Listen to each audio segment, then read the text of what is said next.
పౌర విమానయాన శాఖలో కొంత గందరగోళ వాతావరణం ఏర్పడిన క్రమంలో ఈ మధ్య మనం ఇండిగో సంక్షోభం చూస్తున్నాము. సో, ఆ ఫ్లైట్ రద్దు అవ్వటము, అత్యధికంగా దాదాపు 60% ఉన్నటువంటి ఫ్లైట్లు ఏవైతే 100 ఫ్లైట్లు నడుస్తున్నాయి, గాల్లో ఎగురుతున్నాయంటే అందులో 60% ఇండిగో వాళ్ళవే ఉన్నాయి. ఈ క్రమంలో వాళ్ళ ఫ్లైట్‌లో సమ్ టెక్నికల్ ఇష్యూస్ కావచ్చు, ఏ ఇష్యూస్ వల్ల గానీ ఓవరాల్‌గా ఆ ఫ్లైట్లు రద్దు అవ్వటం, వేలాదిగా ప్రయాణికులు లక్షలాదిగా వాళ్ళు ఇబ్బందికి గురవ్వటం, వేలాది ఫ్లైట్లు రద్దు అవ్వటం, కొన్ని చోట్ల ప్రభుత్వం చొరవ తీసుకొని బస్సులు నడపటం, ప్రత్యేక ట్రైన్లు నడపటం ఇవన్నీ కూడా జరిగినాయి. ఈ సంక్షోభంలో మనకు ఇంకొక సమాచారం కూడా ఇక్కడ అందుతుంది.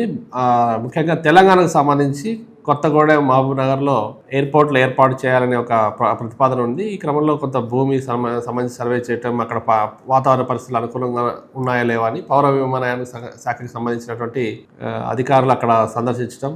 రాజ్యసభలో ఆ పౌర విమానయాన శాఖ సహాయ మంత్రి ఎవరైతే ఉన్నారో ఆయన ఒక కీలక ప్రకటన చేశారు.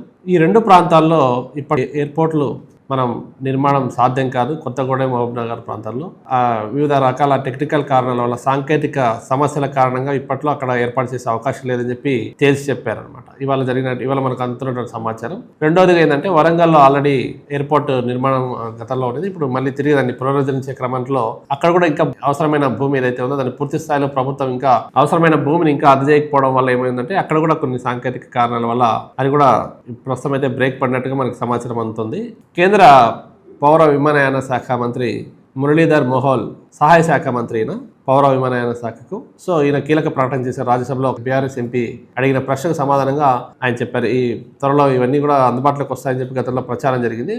బట్ కొన్ని టెక్నికల్ కారణాల వల్ల ఇవన్నీ కూడా ప్రస్తుతం వాయిదా పడినట్టుగా మనకు తెలుస్తుంది.